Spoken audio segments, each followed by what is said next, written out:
Okay, awesome. So great to have you on.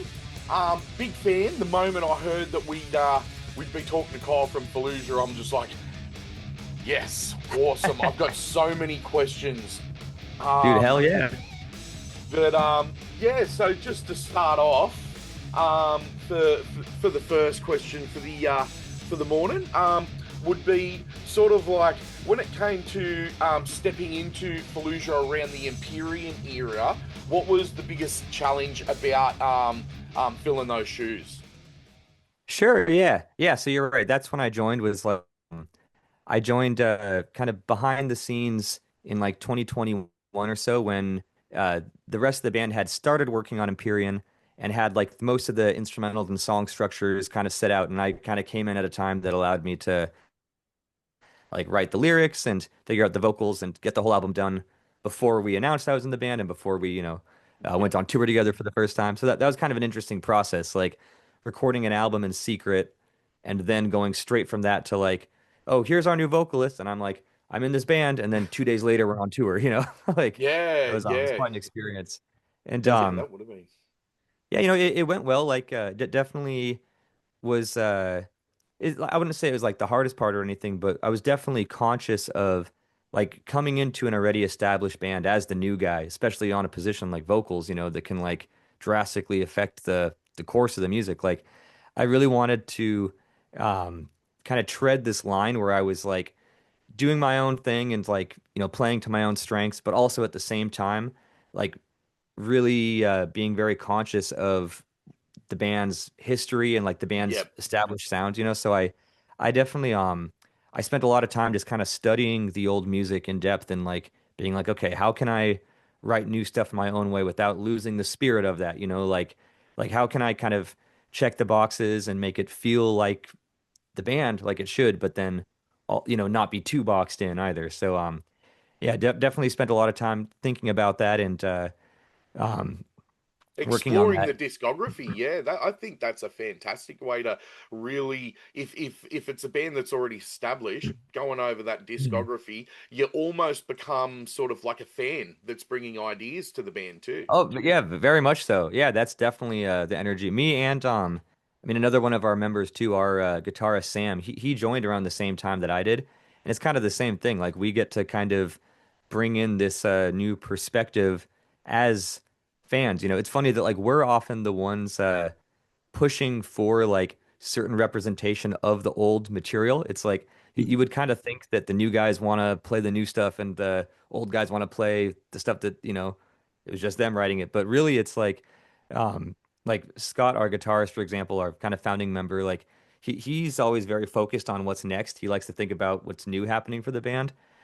He's not the type of guy that wants to get stuck in an old era. So like we're kind of the ones being like, let's play this old song. The fans would like it. Let's bring Yeah, back this yeah. old thing.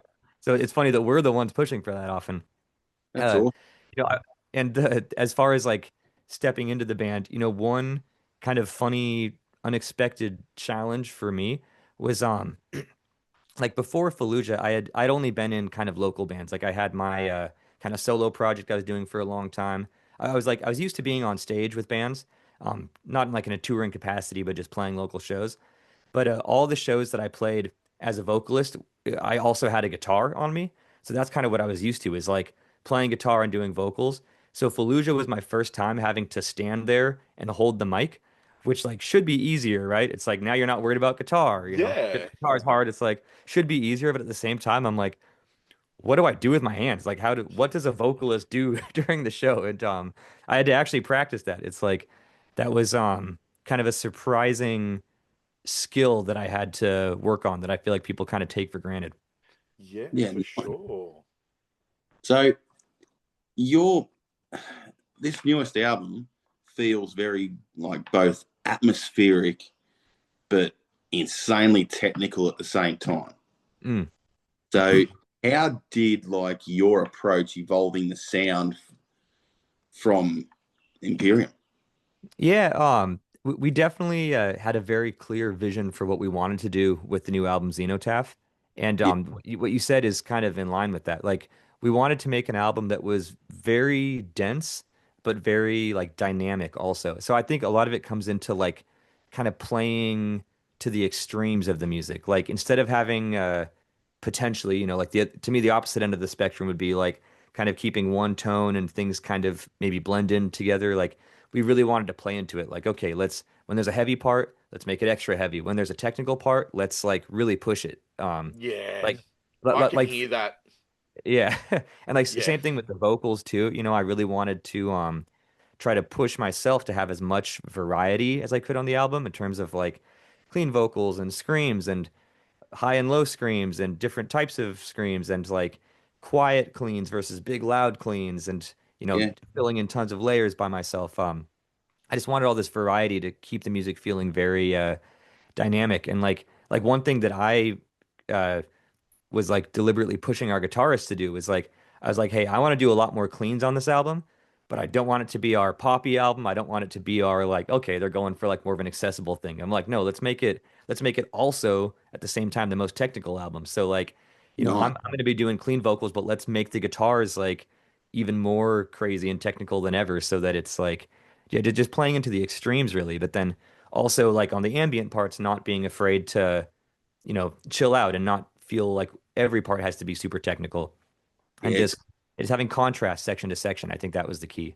yeah, man, That's and I can really hear that on the new album. Yeah, and that actually, when you were talking about the dynamics, that actually leads to my next question. So I actually read just following some of the stuff you were talking about on Facebook and you playing Mm. some guitar. I seen a post that you had about you using the Neural DSP Quad Cortex as an effects rig. Now, that's Yeah. my biggest question of the day. That's what I want to know all about. So, Totally. tell Yeah. us more Here. about that, man. I am absolutely blown away. When I talked he's to gonna Yeah. the This thing lead, right here.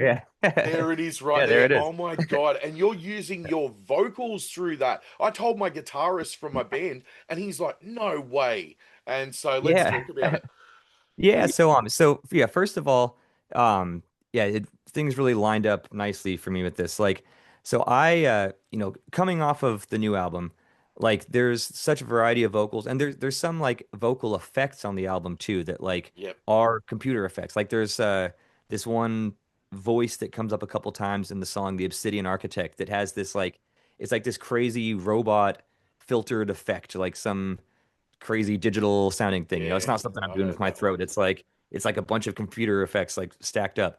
Like I wanted to do stuff like that live. And so I started looking around for like, okay, I think I'm gonna try having like a vocal effects pedal on stage, but I don't want something that just does the basic like reverb compression like a lot of normal singers would need. I'm like, I want something that can do crazy stuff outside the box and let me like program these kind of more complicated effects like from the album. And when I was like asking around for that, and the guy who suggested it was actually Tommy from Between the Buried and Me. He suggested the Quad Wow. Cortex, and he's like, I know it's, people know it as a guitar processor, but like, trust me, it's the best like vocal pedal I've used. And sure enough, it does have like it's got mic inputs and outputs. Like it was designed also with vocals in mind, even though that's not how what it's mostly been marketed for. well Um, yeah. I think you need to talk to those guys, and they could definitely do some like whole new level of marketing for the Well, Quad so Cortex around vocalists based Well, so around you. that's where I lucked out actually. Like I haven't really done like product endorsements before. That's kind of new to me. Like our guitarists, for example, they've got their guitar endorsements, they got string endorsements, they got all that stuff. But I never really sought that out for vocals before. But when Tommy suggested that, I actually hit up Neural DSP, and it happened to be coincidentally on the exact day when they had just launched a new vocal plugin as well called Mantra. And they told me, like, 'cause, Neural DSP works with a lot of big artists. I mean, they have John Mayer, they have like Yeah, very well-known guitarists. yeah, And, me just from my dumb little death metal band, like, the timing was really lucky because I hit them up and they were like, oh, even though I don't have anywhere near the audience of some of these guitarists, they're like, we are specifically beginning an initiative to start breaking more into the like vocalist market, and starting to offer products to vocalists, including the Quad Cortex. And so yeah, we actually like wow. worked out a deal, and I've like made some videos for them, kind of showing it off, and yeah, they hooked it up with this thing basically. And it's yeah, it's been awesome. I've used it for I think 3 tours now. And I'm That's so basically just cool. doing the like kind of robot voice effects, and I'm doing a lot of harmony effects with it because you Yep. can get really involved with like I'm actually running a MIDI cable from our laptop to the Quad Cortex, and it basically sends MIDI information for what the pitch shifted harmonies should be. So like it's like Wow. I can sing the main vocal, and it adds in harmonies, which like a lot of vocal pedals have harmonizer effects, but the difference is like this lets me do that through key changes, through different like interval changes with the notes. Yep. Like I can have 3-part harmonies on one section, and maybe some of the notes go up, some of them go down, and I Wow. can rebuild all the harmony layers from the album just with the Quad Cortex. So that's my favorite thing I've been doing with it. That's so awesome. And the moment you hit that part in the song live, you probably feel godlike, you know? Yeah. Well, and it's so empty without it, Yeah, yeah. So like that's at any so part with fun. yeah. And the other thing too is like I don't like having vocals in the backing track. I almost completely avoid it. Like the Yep. only vocal parts in the backing track are like sometimes when there's like a backing kind of choir Yeah, I was style like gonna think ambient that. layer. Yep, Yeah, choir. like that I'll even, but there's no harmony layers, there's no screams, there's no like regular vocals in the backing tracks. So this lets me like kind of have the best of both worlds. Like it's all being created live, but also it's there, it's not missing Yeah. all the layers. But you get to have fun with it, man. That's Yeah, so yeah, cool. totally. Yeah. Totally. Awesome. So, as well as being the vocalist for this current band, Fallujah, you're also a guitarist songwriter Yeah, with yeah. archaeologist. Yep, yeah, that's right. So, does the understanding the guitar composition and harmony change the way you approach vocals and phrasing different in this current band Yeah. than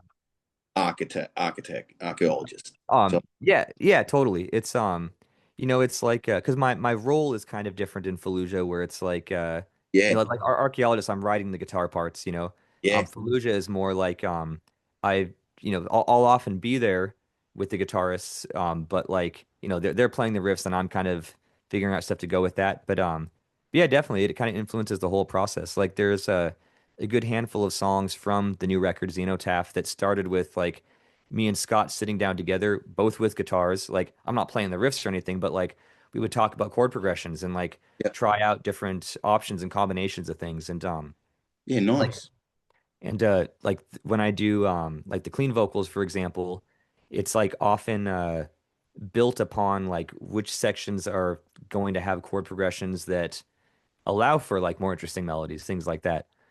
So yeah, definitely plays in. And I think even with Fallujah, like uh, because for Fallujah, the clean vocals that I've been doing are mostly a newer thing. Like there's been moments in the past with like sparse cleans, but it's been Yeah. mostly growls for the vocals. But I noticed But that on Xenotaph, yeah. yeah, But I and I like think it too. thanks. Yeah. Well, I think the reason that it makes sense and hopefully doesn't feel as forced is because like Fallujah has always had this melodic aspect to the music. Yep. Like it's not like it's going from some like brutal dissonant stuff to like, and now there's singing. It's kind of like in the past there were still melodic chord progressions. You would just have Yep. a lead guitar like playing the melody, and it's like the melodies that I'm singing now could have totally been lead The guitar parts in guitars. the past. Yeah. Yeah, Yeah. No, nice. I love that way of thinking and that mindset that you bring to the band that not to say that singers aren't musicians, but you've Well, I think also they are. got that music theory behind you as well with the Totally. Yeah. guitar and that.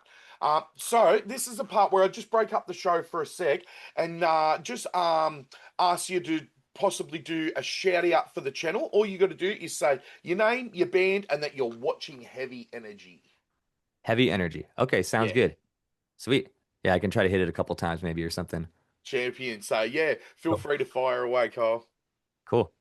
What's up, guys? This is Kyle from Fallujah. Shit. No, you're right, man.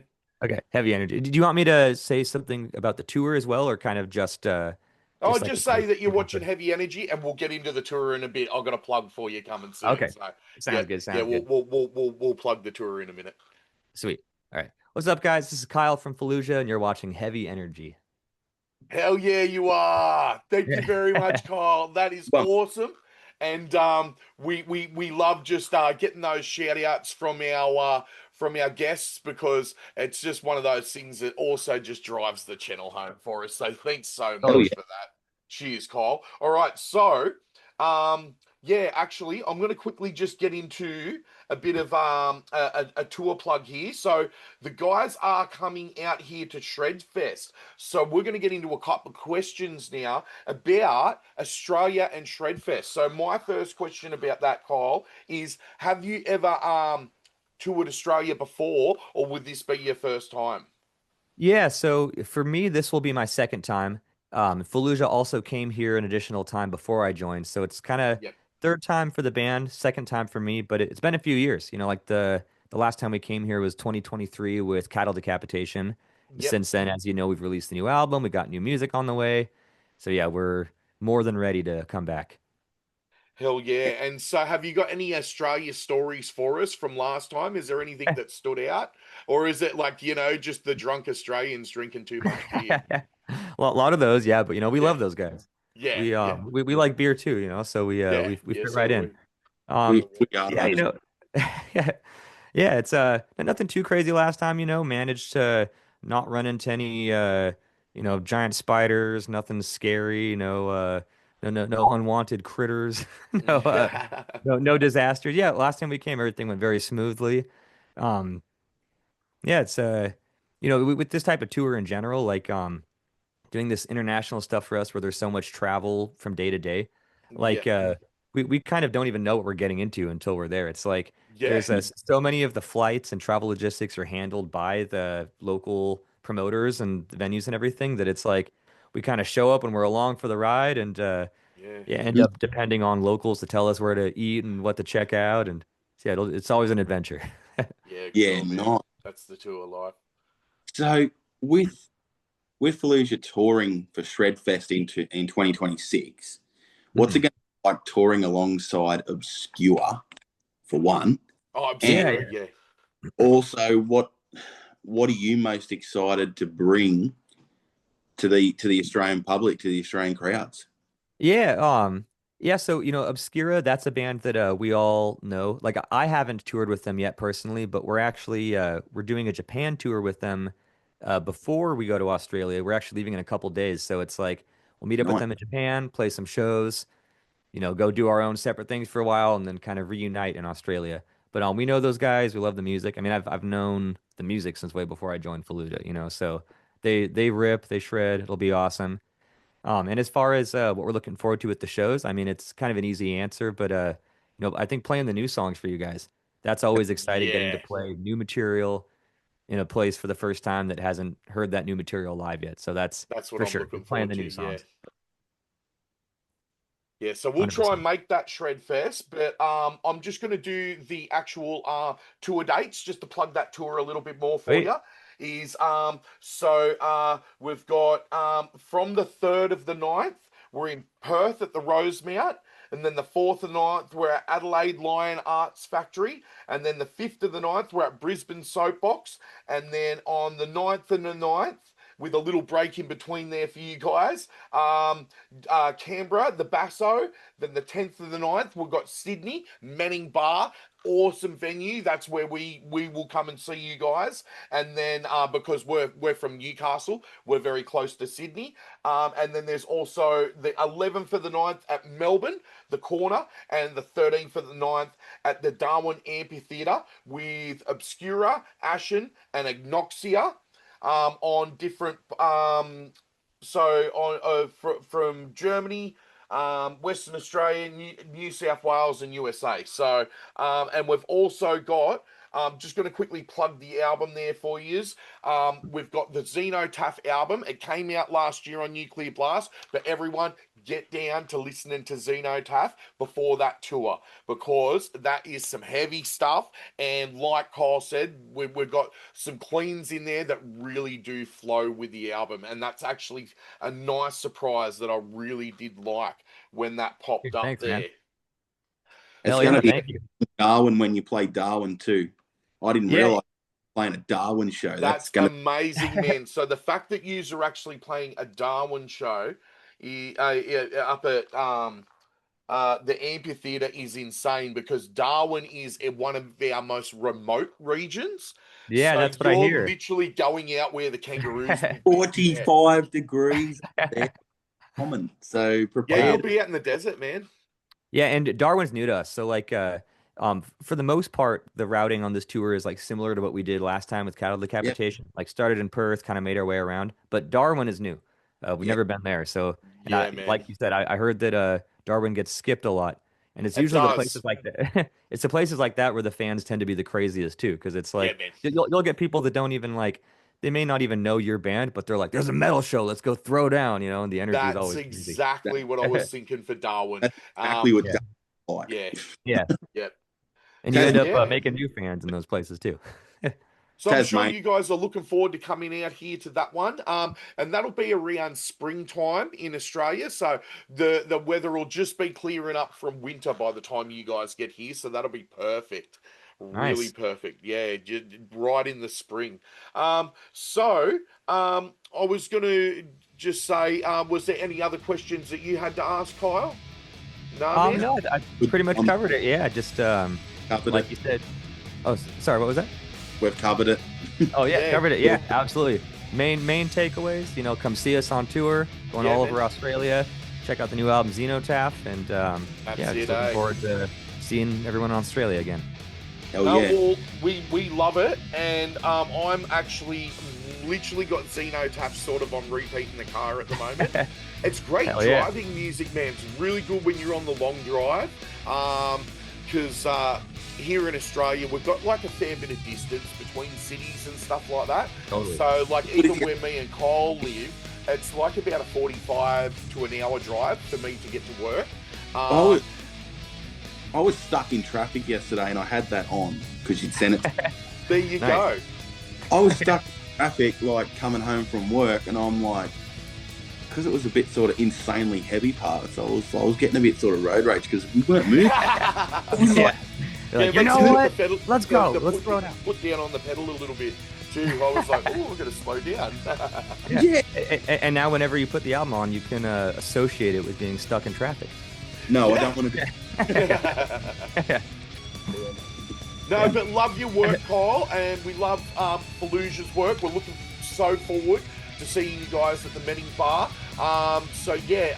Hopefully we'll even see you there. Well, we might hit you up for another heavy energy shout out on the spot.